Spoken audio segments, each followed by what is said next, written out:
Hello दोस्तों, स्वागत है तमारो अमरी गुजराती कुकिंग चैनल में। तो आज हूँ मस्त रेसिपी लईने आवी छूँ। तो अहींया जे वाल है एना पीलावाड़ा गुल्ला कहेवाय छे, एनुं शाक बनाववानी छूँ। तो अहींया मैं रेती में वालने उगाव्या हता, बिया वाल नाखी दीधा हता अने आ त्रीजा दिवस है।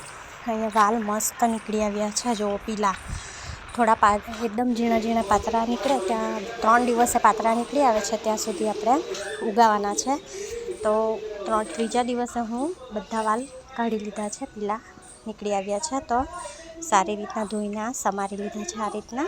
तो हवे आपणे शाक बनावीशुं। तो अहींया कांदो थोड़ो वधारे नाखवानो अने तेलनो उपयोग जरा वधारे करवानो। अहींया तेल गरम थई गयुं छे अने कांदा नाखी दीधा छे। कांदाने थोड़ा आपणे चढ़ावीशुं अने थोड़ा चढ़वा दईशुं। कांदा चढ़ी गया पछी एमां नाखीशुं आपणे बधो मसालो, लीलो मसालो, हळदर, मीठुं, धणा पाउडर, गरम मसालो, मरचा पाउडर बधुं नाखीने सारी रीतना कांदामां चेड़वी नाखवानुं छे थोड़ीवार।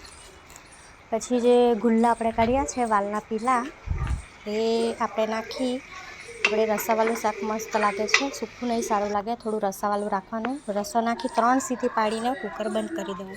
કુકર ઠંડુ કરીને ખોલી દેવું તો જ જુઓ સરસ કેટલું મસ્ત મજાનું શાક બનીને રેડી છે।